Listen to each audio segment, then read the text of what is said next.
I don't know if it's creative, but it's interesting, at least to me, and I'll tell you, it certainly was this morning with my household, my 4 kids, that, and excuse them and forgive me, seemed more intrigued by this slide that we were working on than anything else related to this pandemic, because of their love for animals. We have 2 gorillas at the San Diego Zoo that now have tested positive for COVID-19. 2 that have been tested positive. We have another that's symptomatic. We're currently confirming the source of the infection and the strain. There is some question, did it come human to animal? That's being determined, and one has to respect that process and the adjudication of the facts. But nonetheless, it's just an area that's long been of concern, human to animal transmission, but our beloved gorillas, obviously, we are concerned about, and San Diego Zoo, best of the best. They've tested now formally 2 positive, but 3 are symptomatic, and we are likely to see more information about this in real time in the next hours, not just days. But I thought I'd just bring it up because, as I say often to all of you, what tends to resonate in my house, I want to make public to you in real time, and that's the update in terms of the status of these gorillas in the San Diego Zoo. So from the basement. CNN anchor Chris Cuomo is out of quarantine, recovered from COVID-19, and reunited with his family. This is the dream, just to be back up here doing normal things. Cuomo's 17-year-old daughter Bella has been taking care of the family. My dad has corona, but he's going to be okay. He's actually doing really well right now. And showed off the hazmat suit she used when checking on her dad. Is that okay so far? My name is Rochelle Walensky, and I am the director of the Centers for Disease Control and Prevention. How do we get this pandemic under control? We have to mask, we have to socially distance, we have to wash our hands, we have to avoid crowds, avoid travel, and then we have to get vaccinated when we can. Explain the COVID mutations and how we stop them. So when viruses mutate, they can make mistakes when they replicate, and when they replicate and make mistakes, sometimes they have some advantage to the virus. So the new variants are just like the old variants in terms of the disease. However, they may be less forgiving. So if there was a mask breach before, that might not have caused disease, it might this time. So we just have to do the exact same things. If someone has had COVID-19, should they still get the vaccination? It's likely if you've had COVID-19 before, you still have some immune protection up to at least about 90 days. So yes, you're eligible for vaccination, but we might ask that you consider waiting so that others who don't have any immunity could get vaccinated before you. Will we need to retake the vaccine every so often? We don't have data on that yet. The vaccine trials are looking out to 2 years, and so those data will be forthcoming, and as soon as we have them, we'll let the public know. Are we on track to administer 100 million shots in the first 100 days? We are absolutely on track. We have been working really hard. At day 100, we're not done. We still have 200 million more Americans that we need to get vaccinated, and that track record will continue. What's the biggest COVID-19 myth that you would like to get rid of right now? That masking doesn't work. Okay, awesome. That was fun. Okay. I would definitely take the Johnson & Johnson vaccine.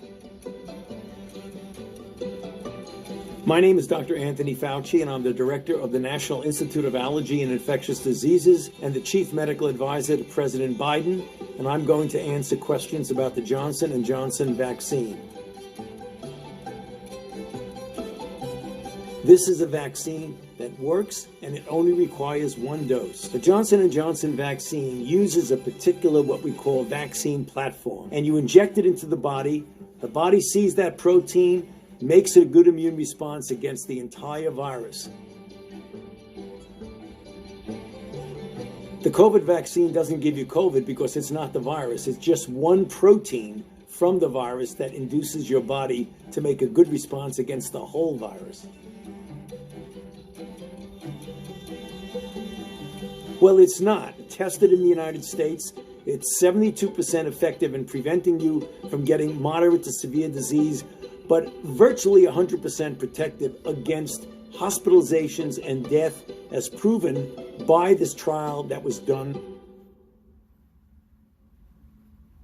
With me, see, say Broadway, the future is ours. Thank you. So say it with me. See, say Broadway, the future is ours. Thank you. So say it with me. See, say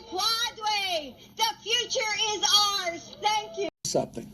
Meaning, what distinguished Chavez, King, you can make the case for Gandhi, so many other extraordinarily transformational leaders, is they didn't wait to be something, to do something.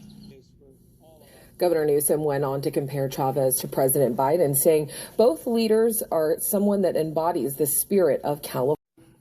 Let me start by saying the obvious. I'm so proud to endorse Joe Biden for President of the United States.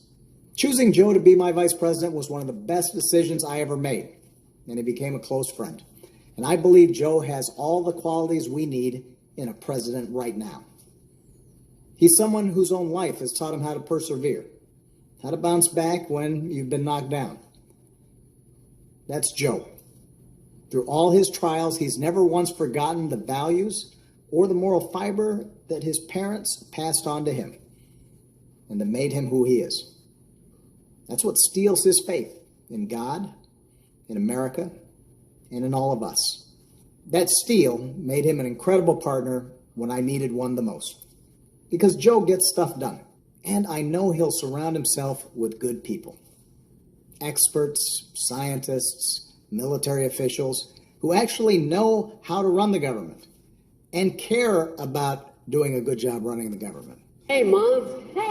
This weekend, President Joe Biden, former President and First Lady Barack Michelle Obama, and Dr. Anthony Fauci, they're all slated to join in on the televised vaccine event. It'll be hosted by Grammy-winning recording artist Ciara and her husband, the quarterback for the Seattle Seahawks, Russell Wilson. Roll Up Your Sleeves will be an hour-long show with the aim to inform viewers and encourage folks to go out and get their COVID vaccine. The special will have everybody's on this. Look at that. It's a star-studded lineup. I'll name a few: Jennifer Lopez, Jennifer Hudson, Faith Hill, Matthew McConaughey, Sterling K. Brown. We've got Billy Crystal, Wanda Sykes. Who's not there? Ken Jeong. I should do that. It'd be quicker. Shaq, Charles Barkley, among so many others. Roll Up Your Sleeves airs Sunday at 7 p.m. right here on NBC. And for more information on when and where and how you can sign up to receive your COVID vaccine, we encourage you to head over to planyourvaccine.com. For the record, that masks are not theater. Masks are protective. And we have immunity there. First of all, when you have a variant, you have an immunity that you get what's convalescent sera and the same sort of thing. If I vaccinate you or me against the wild type, you get a certain level of antibody that's specific for a particular viral strain. If there's a circulating variant, you don't necessarily have it. You have some spillover immunity to be sure, but you diminish by anywhere from 2 to 8-fold the protection. So the point I'm saying is that there are variants in now circulating. The point that Senator Paul was making was that if you look at wild type only, there is some clear-cut credence to what he's saying. But we are living right now in a situation where we're having a dominance of 117, which was the original UK. We have a very troublesome variant in New York City, a 526. We've got 2 variants in California, a 427, 429, and we have a number of others. So we're not dealing with a static situation of the same virus.